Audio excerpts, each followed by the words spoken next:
আসসালামু আলাইকুম প্রিয় দর্শক, অন্য মঞ্চের আলাপ চাইতায় আপনাদের সকলকে আমন্ত্রণ জানাচ্ছি। প্রিয় দর্শক শ্রোতা মণ্ডলী, এই যে সারা কোর্টে, সারা বাংলাদেশের যত প্রকার কোর্ট সবগুলোতে আপনার বিচারক আছে, জামাতি বিচারক। এদেরকে বিএনপি নিঃস্বার্থে এদেরকে বের করে দিবে।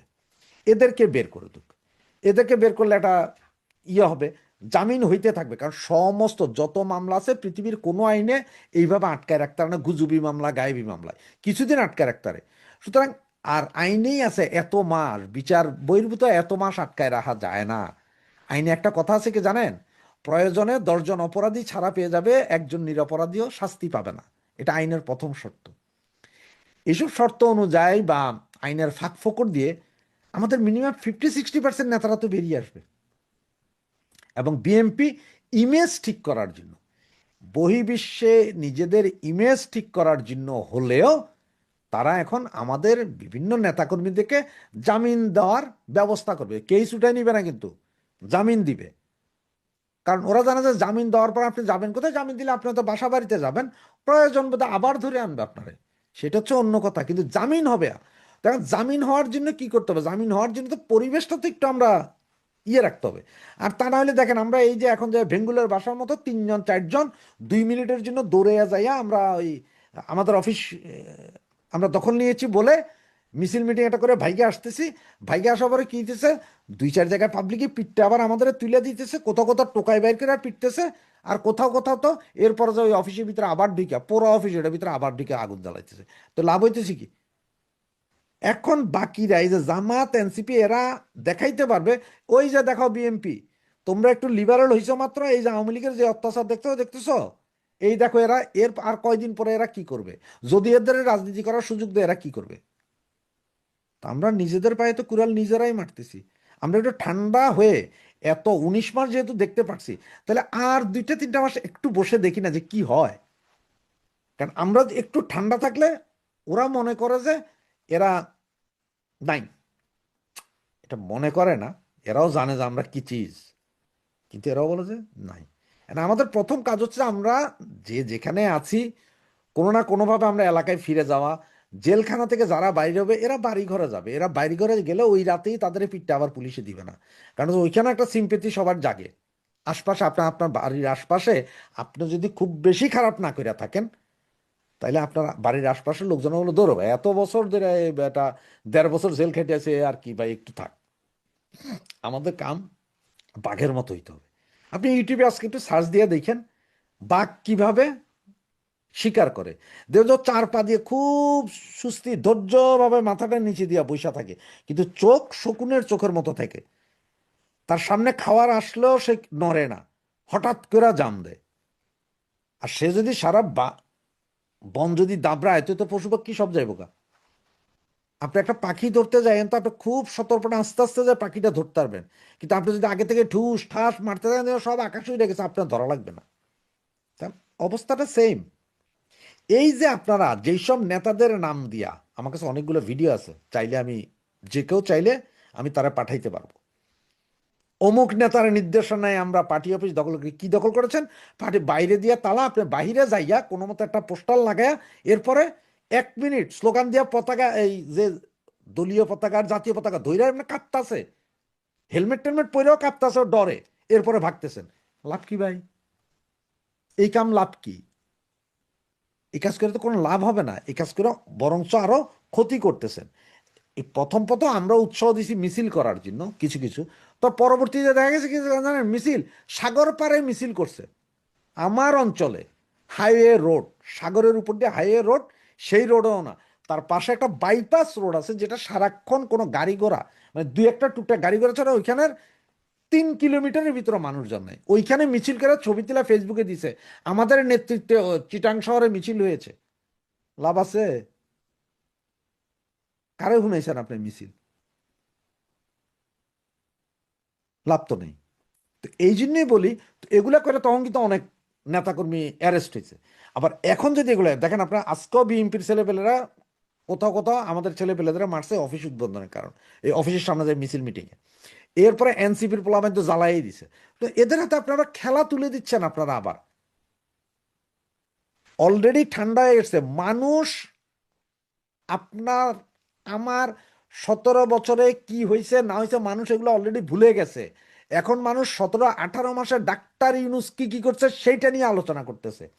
আগামী 3 মাস তারেক জিয়া কি কি করছে, কি কি হইতেছে এগুলো নিয়ে আলোচনা করবে। আপনি এখন যে অফিস উদ্বোধন না করে এখন যে আপনার আশপাশের বাড়ির সবাইরে বুঝান যে ভাই দেখছেন ইউনিটটা কি কি করে গেছে, আপনারা তো আওয়ামী লীগরা খারাপ কইছেন। আওয়ামী লীগের বিরুদ্ধে, নেত্রীর বিরুদ্ধে যে ন্যারেটিভ ওনারা তৈরি করেছিল সেই ন্যারেটিভটা ঘুরান এখন।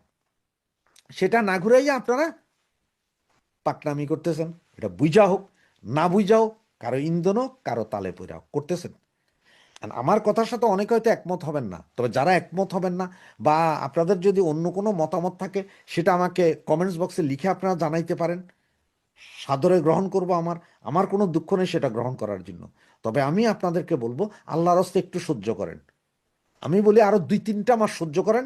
আমাদের যারা জেলখানায় আছে তাদের বেরিয়ে আসুক আস্তে আস্তে। কারণ তারা যত বেরিয়ে আসতে থাকবে, আমাদের যেসব ভাই বোন বিভিন্ন জায়গায় ছড়িয়ে ছিটিয়ে আছে বাংলাদেশে, তারাও যখন আস্তে আস্তে নিজের জায়গায় যেতে পারবে, আমরা আমাদের সব অফিসই খুলতে পারবো। কোনো অফিস বন্দি থাকবে না। এটা বন্দি রাখা যায় না। এখন কথা হচ্ছে যে আমরা হিন্দু, মুসলিম, বুদ্ধিস্ট, খ্রিস্টান সব ধর্মেই আছে। যেমন আমি নামাজ 5 ওয়াক্ত পড়লাম না, আমি জারগামি করলাম আর আমি চিন্তা করলাম বেহেস্তে যাব। ওই হিন্দু ভাইয়েরা কখনো মন্দিরেই গেল না, ওনারা মনে করছে আগুন লাগাই দিলে আমি বেহেস্তে। খ্রিস্টান ভাইয়েরা মনে করলো যে আমি সব করব কিন্তু আমি বেহেস্তে যাব। এটা হয় না ভাই, কাজ তো করে আসতে হয়। শুধু আমি আগে এলাকাতে আমার বাসা বাড়িতে আমি একটু যদি দাঁড়াইতে না পারি, আমি যদি দাঁড়াইতেই না পারি, তাহলে আমি যে ওই অফিসের সামনে যাই পোস্টার একটা লাগাইয়া এমনি মিছিল করে কি লাভ? ফুটেজ খাওয়ার জন্য নাকি? এখন যে এই শূন্যতা আছে, নেতারা যে পালায় রয়েছে, এরা চুপ হয়ে রয়েছে, কথা বলতেছে না, তাদেরকে আবার আইনা জায়গা দেওয়ার জন্য যে অমুক ভাইয়ের নির্দেশ, তখন উনাই দেখাইতে পারবে যে দেখেন ম্যাডাম, আমার নির্দেশনায় ওই অফিসের সামনে আমার ছেলেপেলেরা অফিস খুলেছিল। না, আপনি অফিস খুলেন নাই। আর অফিস যদি খুলতে পারেন তাহলে বলবো হ্যাডাম থাকলে খুলে একটু বইসা দেখান যে আমরা অফিস খুলে আজকে থেকে আমরা বসে গেলাম, নড়বো না। সেটা পারবেন না, তাহলে অযথা যন্ত্রণা করতেছেন কেন? আপনি এগুলা কইরা বরঞ্চ এখন যেই ছেলেগুলা কিছু বাইরে আছে এগুলার অন্য মামলায় ঢুকাবেন, যারা ভিতরে আছে তাদের বের হওয়া আরো লেন্দি হবে। তখন যাইয়া এই সরকার চিন্তা করবে যে না, আমরা আগে কর্পোরেশন, উপজেলা উপজেলা সব শেষ করি, তারপরে হারামজাদাদের বাইরে দিব। আপনি কি করবেন? যদি 18 মাসে তো কিছু করতে পারেন নাই, এখন যদি এরা আরো 2 বছর বাইন্দা রাখে আপনি কি করবেন? কিছু করার ক্ষমতা আছে আপনার? আপনি মনে করতেছেন যে আপনি বহুত কিছু তরাই ফেলবেন। 5ই আগস্টের পরে করেন নাই, 5ই আগস্ট করেন নাই কেন? তখন কেন উদ্বোধন করেন নাই? অফিস যাইয়া যা লেজ গুটাইয়া পালাইছিলেন কেন? এখন এগুলো করতেছেন। এই জন্য বলে একটু ধৈর্য ধরেন। নেত্রী কাউকে বলে নাই যে আপনারা অফিসে যান, অফিস দখল করে এভাবে মিছিল করেন না। এটা যারা বলতেছে ভুয়া ফটোকার্ড ছেড়ে ছেড়ে এটা বলতেছে। নেত্রীর যদি নির্দেশনা থাকে, নেত্রী সরাসরি গ্রুপে আইসা বলবেন যে আপনারা অফিস দখল করা শুরু করেন। নেতৃত্ব নির্দেশনা দেন নাই। কার নির্দেশে? কোন ফুটেজ কোন নেতার নির্দেশে আপনি এই কাজগুলো করতেছেন ভাই? আমি বুঝি না। যদি কেউ পারেন আমাকে একটু বুঝাই বললেন। গত 18ই ফেব্রুয়ারি বুধবার হোয়াইট হাউস থেকে প্রেরিত এক চিঠিতে মার্কিন প্রেসিডেন্ট ডোনাল্ড ট্রাম্প বাংলাদেশের নবনির্বাচিত প্রধানমন্ত্রী তারেক রহমানকে অভিনন্দন জানিয়েছেন। এই চিঠিটি কি কেবলই মাত্র অভিনন্দন পত্র, নাকি এর মধ্যে লুকোনো আছে আরো কিছু কৌশলগত বার্তা, আমেরিকার বাংলাদেশের কাছে কিছু প্রত্যাশা? আজকে এই বিষয় নিয়েই কথা বলবো। আপনারা জানেন যে কূটনীতিতে কখনো সরাসরি চাপ প্রয়োগ করা হয় না। প্রত্যাশার কথা বলা মানেই এক ধরনের চাপ তৈরি হওয়া। এই যে চিঠিটি আমার সামনে আছে, এটি এই চিঠিটি আমি পড়েছি, বেশ কয়েকবার পড়েছি। আমি খুবই অবাক হয়ে দেখলাম এই চিঠির কোথাও গণতন্ত্র, মানবাধিকার, নির্বাচন প্রক্রিয়া এসব ব্যাপারে কিছু লেখেননি। অথচ এই আমেরিকা বাংলাদেশে বিশেষ করে 2018 সালের পর থেকে নির্বাচন, গণতন্ত্র, মানবাধিকার, গণমাধ্যমের স্বাধীনতা এমন কোনো বিষয় নেই যেটা নিয়ে কথা বলেনি। বিশেষ করে তাদের একজন রাষ্ট্রদূত ছিল পিটার হাস, তিনি তো বাংলাদেশের সব বিষয়ে তার ঘুম হারাম হয়ে গিয়েছে। অথচ আজকে যখন তারেক রহমানকে একটি অভিনন্দন পত্র পাঠানো হলো, সেখানে মার্কিন প্রেসিডেন্ট এই গুরুত্বপূর্ণ কোনো বিষয়ে কথাই বললেন না। এই চিঠিতে প্রথম বাক্যেরই শেষ অংশ যেটা হলো, and wish you a successful term as prime minister of the people's republic of Bangladesh. মানে ট্রাম্প উইশ করছে যেন তারেক রহমান তার পুরো টার্মটা সাকসেসফুলি কমপ্লিট করতে পারে। নিন্দুকেরা বলছে যে সাকসেসফুলি কমপ্লিট করার বিষয়টা অভিনন্দন পত্রে কেন আসছে, তার কি সাকসেসফুলি কমপ্লিট না করার কোনো ঝুঁকি আছে? আমি আরো কয়েকটা অভিনন্দন পত্র পড়লাম এই গুগলে সার্চ করে, আর কোন দেশের সরকার প্রধানরা এরকম কোনো অভিনন্দন পত্র পাঠাননি। এটা অত্যন্ত বিস্তারিত এই অভিনন্দন পত্র, ছোট বাট খুব কি পয়েন্টস গুলো আছে। সাধারণত অভিনন্দন পত্রে দুই দেশের সম্পর্কের কথা বলা হয়, দুই দেশের ভবিষ্যৎ সম্পর্ক আরো ভালো হবে এরকম বলা হয়, কিন্তু ট্রাম্প একেবারে খোলাখুলি ভাবে এখানে লিখেছেন। তিনটা বিষয় এই চিঠিতে গুরুত্ব পেয়েছে। একটা হলো যে ইন্দো প্যাসিফিক অঞ্চল নিয়ে তিনি বলেছেন, a shared interest in fostering a free and open Indo Pacific where strong sovereign nations can prosper। এই যে ইন্দো প্যাসিফিক রিজিয়ন নিয়ে কিন্তু বেশ কিছুদিন ধরে আমরা কথা শুনছি। ভারতের সাথে আমেরিকার যে ডিফেন্স ট্রিটিটা হলো, সেখানেও কিন্তু এই ইন্দো প্যাসিফিক অঞ্চলের স্থিতিশীলতা নিরাপত্তা নিয়ে কথা হয়েছে, এবং বাংলাদেশকেও সেখানে একজন পার্টনার হিসেবে ইউএসএ চায়। এবং এর মধ্য দিয়ে যেটা হচ্ছে, এই ইন্দো প্যাসিফিক রিজিয়নের স্থিতিশীলতা নিয়ে যখন কথা বলা হচ্ছে, তখন কিন্তু এটা এই অঞ্চলে চীনের প্রভাবকে খর্ব করার একটা প্রচেষ্টা বলেই ধরা হচ্ছে। এছাড়া ধরেন এই সমুদ্র পথ ও বাণিজ্য নিশ্চিত করা এগুলো তো আছেই, কিন্তু এই চীনের সাথে বাংলাদেশের বর্তমান যে সম্পর্ক, সেইটাকে কতখানি কি করতে পারবে বর্তমান নতুন সরকার জানি না, কিন্তু ট্রাম্পের এই চিঠিতে কিন্তু সেই বার্তাটা আছে।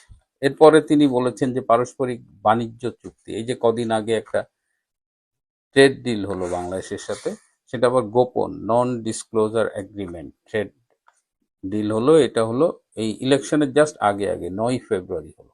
এই ট্রেড ডিলটা নন ডিসক্লোজার এগ্রিমেন্ট থাকলেও অলরেডি অনলাইনে কিন্তু অ্যাভেলেবেল কি আছে এই ট্রেড ডিলে, এবং এই ট্রেড ডিলটা বাংলাদেশের স্বার্থের পরিপন্থী।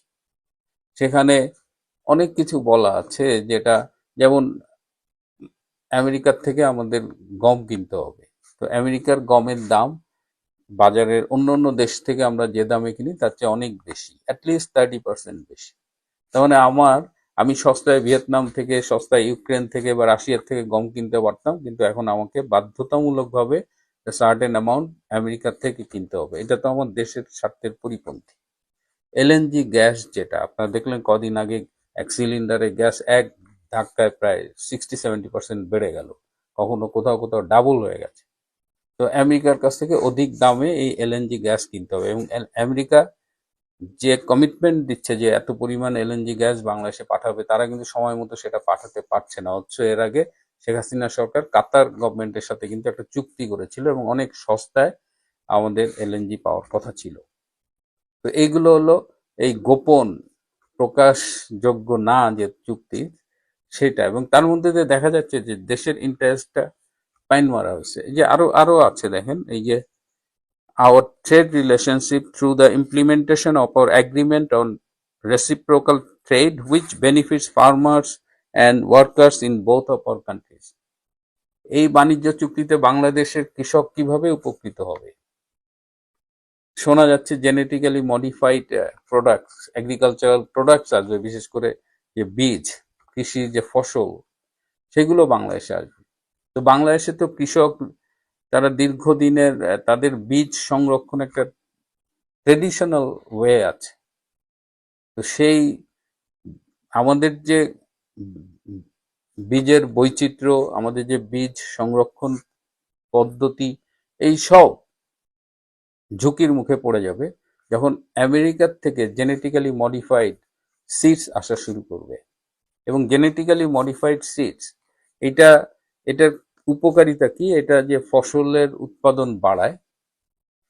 ফসলে আমরা দেখি যে ফসলে যে পোকামাকড় হয়, জেনেটিক্যালি মডিফাইড এই ফসলে কিন্তু পোকামাকড় কম আসে, কিন্তু এর পরিবেশের উপরে ঝুঁকি নিয়ে কিন্তু কথা আছে। এই যে যেটা বলা যে কীটপতঙ্গ আসে না, কীটনাশকের ব্যবহার কম লাগে, কিন্তু এর ফলে আমরা যে বীজের যে বৈচিত্র্য সেটা কিন্তু হারিয়ে ফেলছি, এবং পরিবেশের উপরে এর নেতিবাচক প্রভাব নিয়ে অনেক কথাবার্তা হচ্ছে। এবং এই যে যখনই জেনেটিক্যালি মডিফাইড বীজ আসা শুরু করবে, তখন এটা একটা কর্পোরেট প্রোডাক্ট হয়ে যাবে, এটা একটা ব্যবসার প্রোডাক্ট হয়ে যাবে। কৃষককে যখন ওই বীজটা কিনতে হবে, সেটা তাকে অনেক দাম দিয়ে কিনতে হবে, তখন কৃষককে ঋণ নিতে হবে। তার মানে বাংলাদেশের কৃষকের কতটা উপকার হবে, নাকি আমাদের কৃষির ভবিষ্যৎ ঝুঁকির মুখে পড়বে, সেটা কিন্তু ভাবার বিষয়। আর বাংলাদেশ থেকে তো আমেরিকায় কৃষি পণ্য তেমন যায় না। আমরা আমেরিকায় মোস্টলি রপ্তানি করি হলো গার্মেন্টস। সুতরাং এই ট্রেড দিলে আমেরিকা আমাদের এখানে যতখানি লাভবান হবে, আমরা মনে হয় না ততটা লাভবান হব, কিন্তু সেটা করা হয়েছে। এই ট্রেড দিলে আরো বলা হয়েছে এই একটা complete the routine defense agreements that would finally give your military access to high-end American-made equipment, the best in the world. তার মানে একটা প্রতিরক্ষা চুক্তি করার কথা বলা হচ্ছে, যেটা কমপ্লিট করার কথা। জানি না ইউনূস কি গোপনে কোনো চুক্তি করার আয়োজন করে রেখে গিয়েছিলেন কিনা, কিন্তু আমেরিকার থেকেই আমাদের মিলিটারি প্রোডাক্টস কিনতে হবে, উইপন কিনতে হবে, আর্মস কিনতে হবে। তাহলে আমরা যে এখন সস্তায় কিনি, চায়না থেকে কিনি, টার্কির থেকে কিনি, অন্য অন্য দেশ থেকে কিনি, সেটার কি হবে? আমেরিকা আবার ঠিকমতো সাপ্লাই দিতে পারে না। এই যে ইন্ডিয়া 2020 সালে টাকা দিয়ে রাখছে, তাদের অনেকগুলো অ্যাপাচি হেলিকপ্টার দেওয়ার কথা দিতে পারেনি, ইউক্রেনে সাপ্লাই দিতে পারেনি। সো আমেরিকা যে আপনি টাকা দিলেই সাপ্লাই দিতে পারবে সেটাও না। তো আমাদের যে সামরিক সরঞ্জামের বৈচিত্র্য, সেটাও কিন্তু ঝুঁকির মুখে পড়ে যাবে, এবং আমরা এককভাবে আমেরিকার উপরে নির্ভরশীল হব কিনা, সেটাও একটা বিষয়। এছাড়াও আরো কিছু বিষয় এখানে ঝুঁকির মুখে পড়তে পারে, যে আমাদের রূপপুর পারমাণবিক বিদ্যুৎ কেন্দ্র, সেখানে যে ইউরেনিয়ামটা, সেটা রাশিয়ার থেকে আসার কথা, সেটা কি তখন আসতে পারবে কিনা? এই বাণিজ্য চুক্তি অনুযায়ী সেটা আসা কঠিন হয়ে যাবে। যদি আমরা আর কোথাও সোর্স না করতে পারি, তখন রাশিয়ায় যাব। চীনের সাথে আমাদের যে বর্তমান সম্পর্ক, বাণিজ্যিক সম্পর্ক, আবার আমরা অনেক কিছুই চীন থেকে কিনি, সেটাও কিন্তু ঝুঁকির মুখে পড়ে যাবে এই বাণিজ্য চুক্তি।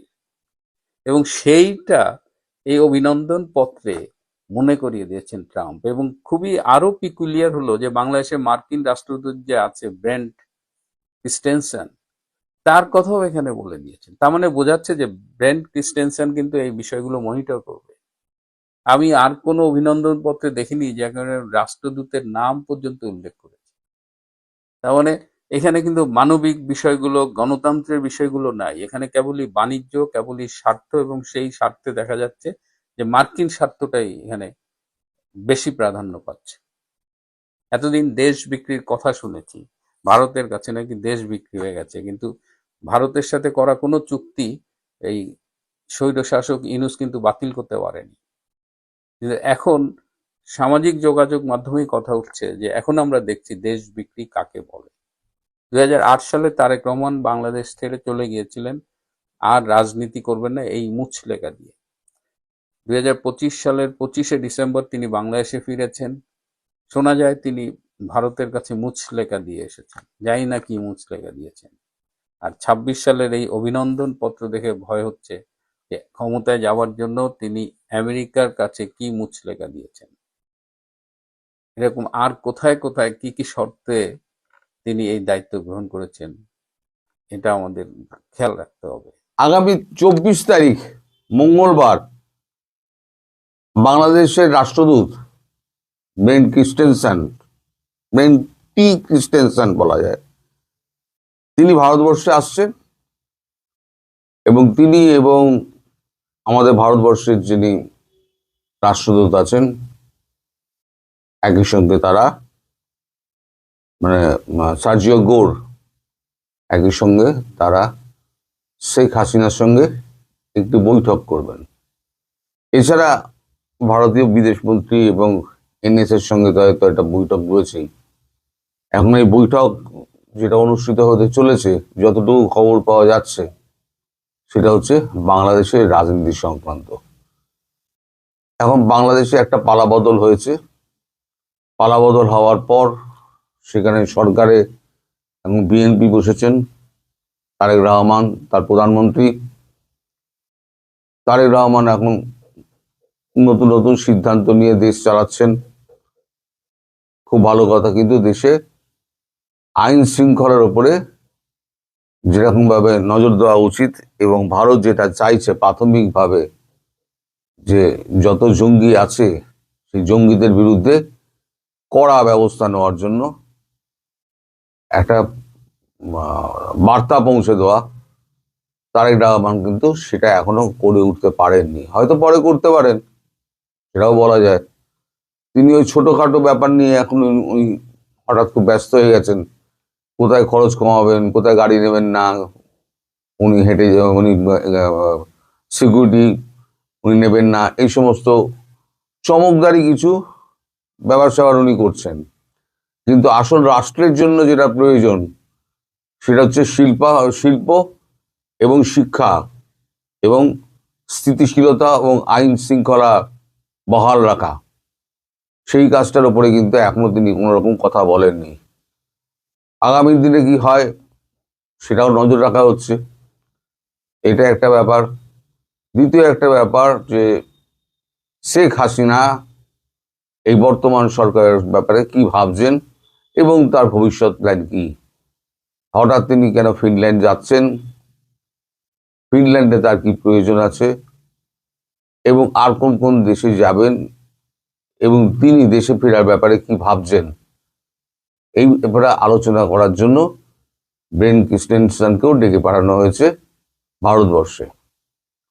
এখন এটা সম্পর্কে নিশ্চয়ই আমাদের জয়শঙ্করজি এবং মোদিজির সঙ্গে এবং এনএসএ দোভালের সঙ্গে নিশ্চয়ই কথাবার্তা হয়েছে, কিন্তু সেই কথাটা ওনার মুখ থেকে শোনানোর জন্য খুব সম্ভবত তাদেরকে ডেকে পাঠানো হচ্ছে।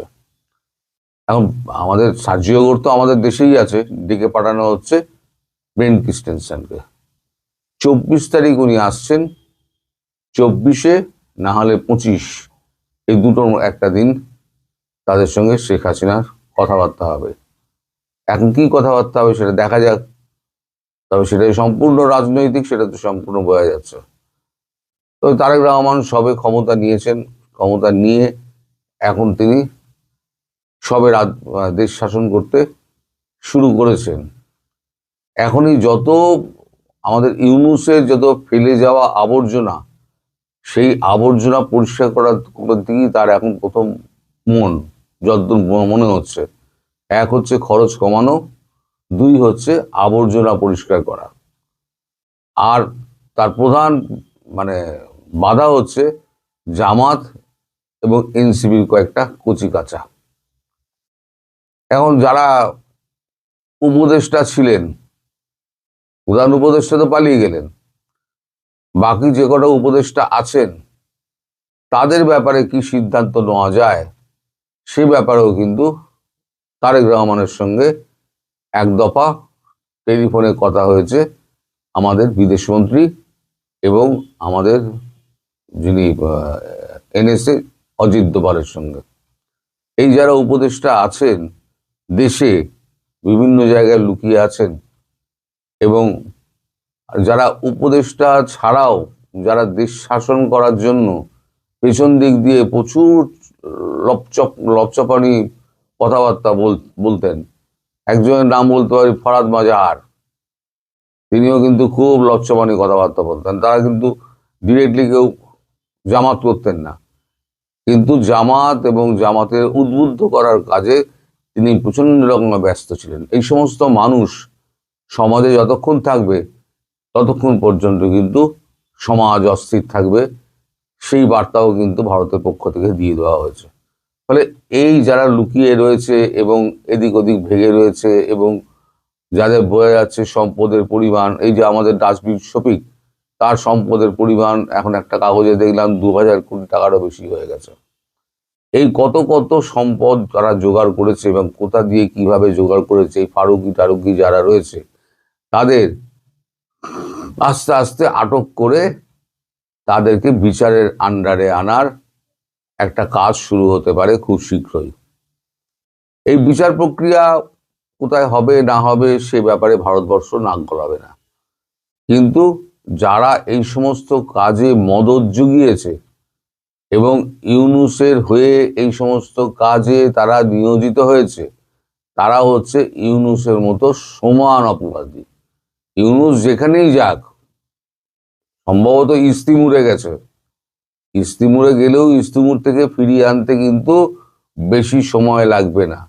আর ইউনূসের বিরুদ্ধে একগুচ্ছ মামলা করা হচ্ছে।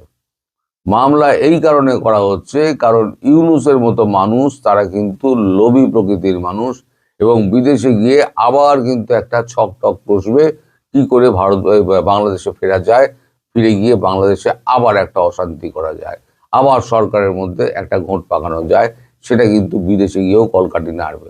ফলে ওনার বিরুদ্ধে একটা একগুচ্ছ মামলা, যেমন ওই 666 কোটি টাকা কর্মকূপ, তারপর নিজস্ব ওই সমস্ত লাইসেন্সগুলো নেওয়া, তারপরে এখানে অর্থ খরচ, ওখানে অর্থ খরচ, বিদেশে কোটি কোটি টাকা গিয়ে মানে লোক লস্কর নিয়ে গিয়ে বিদেশে খরচা করা, মানে সরকারি অর্থ অপব্যবহার, যেটাকে ইংরেজিতে বলে মিসইউজ, সেই মিসইউজ করার এর জন্য একই দেশ গরিব, তারপর অর্থনীতিটাকে ধ্বংস করে দেওয়া, সব নিয়ে তার বিরুদ্ধে পৃথকভাবে অন্তত 50-60টা মামলা তার বিরুদ্ধে করা হবে, এবং প্রত্যেকটা মামলায় তাকে যদি হাজির করা যায় তার জন্য ভারতবর্ষ এবং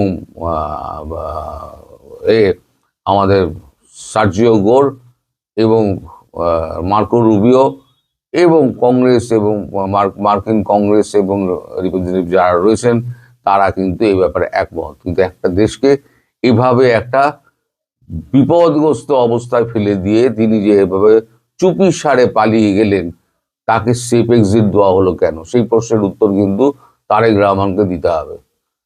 তিনি তো জানতেন, তাকে তো বলা হয়েছিল তাকে সেফ এক্সিট দেওয়া যাবে না, তাকে সেফ এক্সিট তারেক রহমান দিলেন কেন, এই উত্তর কিন্তু তারেক রহমানকে দিতে হবে। তা এই প্রশ্ন করা হয়েছে, এবং তারেক রহমানের যে ভারতবর্ষে ডেকে পাঠানো হয়েছিল 2-3 তারিখে ডেকে পাঠানো হয়েছিল, সেটা সম্ভবত এখন মোদি যাচ্ছেন বলে সেটা পিছিয়ে দেওয়া হয়েছে, সেটা এপ্রিলে তারেক রহমানকে ডেকে পাঠানো হবে। ওই ভারত সফর দিয়ে তার শুরু হবে বিদেশ ভ্রমণ, সেটা যেটা বলেছিলাম সেটা আপাতত পিছিয়ে যাচ্ছে, পিছিয়ে গিয়ে হচ্ছে এপ্রিল মাসের প্রথম দিকে তারেক রহমানকে ডেকে পাঠানো হবে, এবং সেখানে তারেক রহমানকে প্রশ্ন করা হবে যে আপনাকে বলা সত্ত্বেও আপনি কেন সেফ এক্সিট দিলেন, আপনি ওখানেই কেন আটকে দিলেন না। তার মানে তারেক রহমানের সঙ্গে কি তলায় তলায় কোনো রকম যোগাযোগ হয়েছিল, কথাবার্তা হয়েছিল? এখন তারেক রহমান যদি এক্ষেত্রে যদি সহজ উত্তর না দিতে পারেন, তাহলে কিন্তু তারেক রহমান কিন্তু কাঠগড়ায় উঠে যাবেন। কাঠগড়ায় শুধু ভারতবর্ষের কাঠগড়ায় উঠবেন না, উঠবেন কিন্তু আমেরিকার কাঠগড়াতেও উঠবেন। আর আমেরিকার সঙ্গে যে সমস্ত দেশ বিরোধী চুক্তি উনি করেছেন, আমেরিকার সঙ্গে তো করেননি, করেছেন হচ্ছে ডোনাল্ড ট্রাম্পের সঙ্গে। ডোনাল্ড ট্রাম্প এককভাবে একটি প্রশাসন চালাচ্ছে, যে প্রশাসনের সঙ্গে মানে সরকারের সঙ্গে একটা বিভেদ তৈরি আছে, সেটা আমি বরাবর আপনাকে বলেছি। দুটো প্রশাসন ভাগাভাগি হয়ে গিয়েছে, একটা চালাচ্ছে ডোনাল্ড ট্রাম্প নিজে, আর একটা চালাচ্ছে মার্কিন কংগ্রেস, ডেমোক্র্যাট, আর ডোনাল্ড ট্রাম্পের যে দল। তো যাই হোক, ডোনাল্ড ট্রাম্পের বিরোধী এবং ডোনাল্ড ট্রাম্প নিজে, এই যে ডোনাল্ড ট্রাম্প এখন কি বলে ইরান আক্রমণ করার জন্য 10 দিনের যে একটা টাইম দিয়েছেন, একটা হুঙ্কার দিয়েছেন, তাতে কিন্তু আমেরিকার কংগ্রেসের কিন্তু সায় নেই, কারণ এটা একটা বিশ্বযুদ্ধের প্রস্তুতি শুরু হয়ে যাবে। একটা দেশকে ধ্বংস করতে গিয়ে কূটনৈতিকভাবে তাকে যাকে করা যায় তাকে তিনি একেবারে যুদ্ধক্ষেত্রে নামিয়ে দিয়ে সারা বিশ্বকে অস্থির করার চেষ্টা করছেন, সেটাও কিন্তু সবাই মেনে নিচ্ছে না। ফলে জল এখন অনেক দূর গড়াবে। তবে ইউনূসের ভাঙার পেছনে কেন তারেক রহমান ছাড়টা দিলেন, সেটা কিন্তু তারেক রহমানকে উত্তর দিতে হবে। যদিও এই প্রশ্ন অলরেডি তারেক রহমানের কাছে পৌঁছে দেওয়া হয়েছে যে আপনাকে এই উত্তরটা দিতে হবে, আপনি ইউনূসকে কেন ছেড়ে দিলেন।